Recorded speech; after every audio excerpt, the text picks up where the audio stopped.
वर्तमान बड़ खबर बेलपड़ार ठिकादार को हत्या अभियोग आनी परिवार और ग्रामवासी बेलपड़ा थाना घेराव कर रास्ता रोक कर देखा देइछि। गत 8 तारिख दिन पूर्व बेलपड़ा ठिकादार प्रशांत नियाल और अन्य 3 जन रायपुर जाइतिले। 3 जन फेरी बेले प्रशांत फेरी नथिले। परिवार लोके निखोज होइतिबानी थानार अभियोग करथिले। गतकाली प्रशांत मृतदेह महासमुंद आरंग रे पड़िथिबा खबर पाइथिले।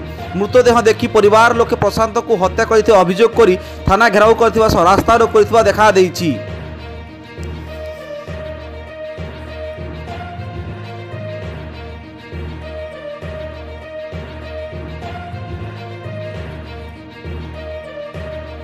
वर्तमान बड़ खबर बेलपड़ार ठिकादार को हत्या अभियोग आनी परिवार और ग्रामवासी बेलपड़ा थाना घेराव कर रास्ता रोक कर देखा देइछि।